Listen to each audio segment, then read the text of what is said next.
Ok les gars, on se retrouve dans un nouveau tuto CapCut. Aujourd'hui, je vais vous apprendre à utiliser les keyframes pour faire des animations et des déplacements sur mesure. Vous avez déjà dû voir ce type d'animation dans nos contenus, mais également dans les contenus de vos créateurs favoris. Et bien, ces animations, elles peuvent être réalisées sur CapCut, qui est un logiciel gratuit, grâce à l'outil Keyframe. Et justement, dans ce tuto, je vais rapidement vous faire découvrir l'outil Keyframe et comment l'utiliser. Donc les gars, on se retrouve sur CapCut. Ok les gars, donc on se retrouve sur CapCut. J'ai ouvert un petit projet où j'ai juste mis mon petit pack de montage.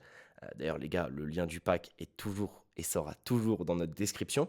En tout cas, les gars, je vais vous montrer assez rapidement comment on va pouvoir utiliser les keyframes, dans quel cas, etc. Je vais vous montrer des petits exemples d'utilisation. Ensuite, les gars, pour aller encore plus loin, mais je vous en parlerai à la fin de la vidéo, on a une petite surprise pour vous. Du coup, les gars, on va ouvrir le pack de montage. On va venir prendre un background pour faire une animation, tout ce qui est de plus simple, les gars. On va mettre un background violet, voilà, comme ceci.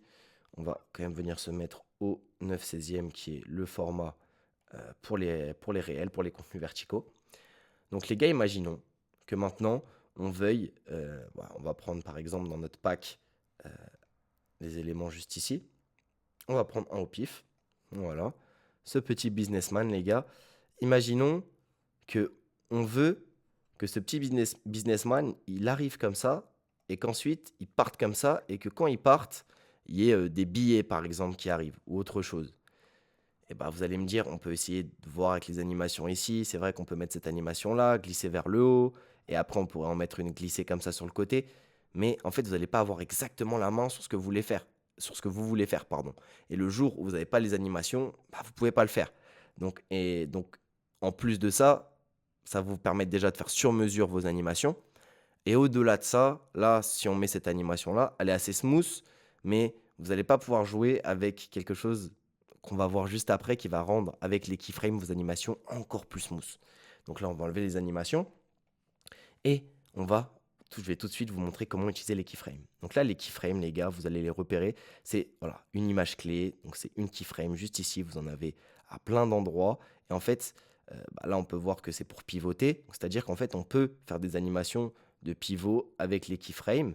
Et en fait, les keyframes, vous allez pouvoir en mettre une au début de votre animation sur la position de début et une à la fin de votre animation sur la position de fin.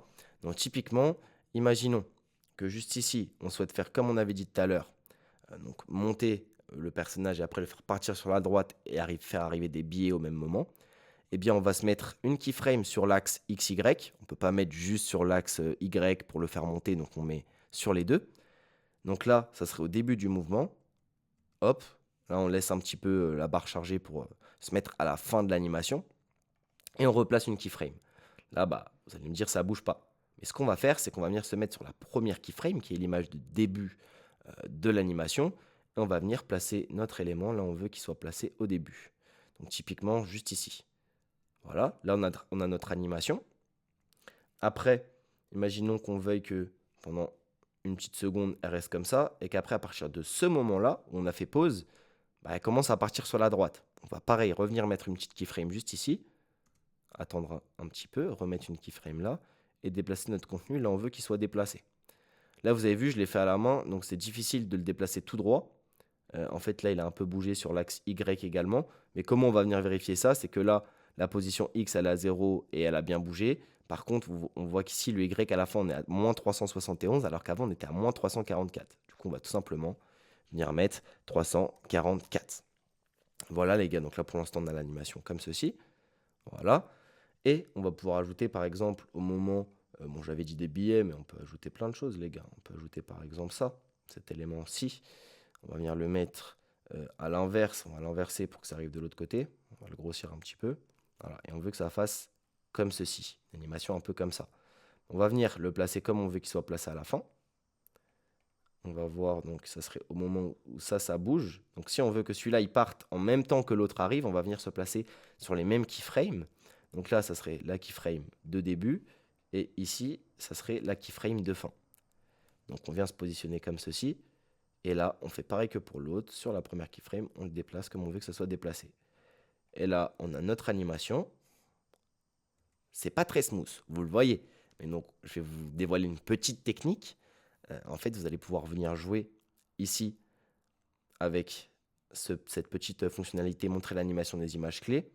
Et en fait, là, vous pouvez changer la courbe. Donc, il y a plein de manières de le faire. Mais moi, il y a une petite manière que je préfère utiliser. Et celle-là, je la garde pour ceux qui vont aller vraiment plus loin dans le fait d'améliorer leur montage vidéo, etc. Dans la petite surprise, justement, que je vais vous présenter à la fin de la vidéo, les gars. Donc, vous avez pu voir déjà comment utiliser les keyframes, comment faire des animations, comment déplacer les éléments comme vous le voulez.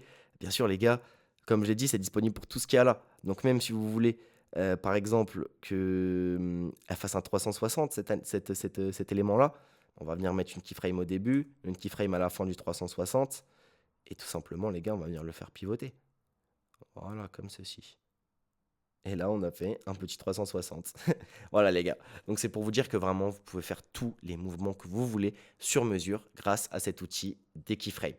Voilà, les gars. C'était tout pour moi. Et on se retrouve dans l'outro. Ok les gars, j'espère que ce petit tuto sur les keyframes vous aura plu et va vous servir pour vos prochains montages. Mais si tu me regardes, que tu es créateur de contenu ou bien monteur vidéo à plein temps et que tu veux step up ton niveau de montage, eh bien j'ai quelque chose pour toi. Avec Imran, ça fait plus d'1 an qu'on poste du contenu régulièrement sur Instagram et un peu plus récemment sur YouTube. Et en plus de ça, on crée tous les deux du contenu depuis qu'on est petit. Du coup, on a décidé de partager avec vous tout notre savoir dans une formation sur CapCut. Cette formation, elle s'appelle CapCut Genius et elle peut te permettre en moins de 30 jours, et ce, même si tu es un débutant, de devenir un monteur vidéo expérimenté, efficace et avec ton propre style de montage. Et quand je dis efficace, c'est que tu sauras te servir d'absolument tous les outils de CapCut et donc tu n'auras pas à te poser de questions quand tu es sur le logiciel. Donc ça ira beaucoup plus vite. D'ailleurs, même en ce qui concerne les keyframes, on a fait un module où on va plus loin que dans le petit tuto d'aujourd'hui et on voit même comment faire du motion tracking et encore une fois, tout ça sur CapCut. En description de cette vidéo, tu retrouveras le lien de la formation qui t'amènera sur une page où on t'explique en détail le contenu de la formation. Donc si tu veux y accéder, tu sais ce qu'il te reste à faire. Moi je vous laisse, c'était Lucas Dachiel Creators.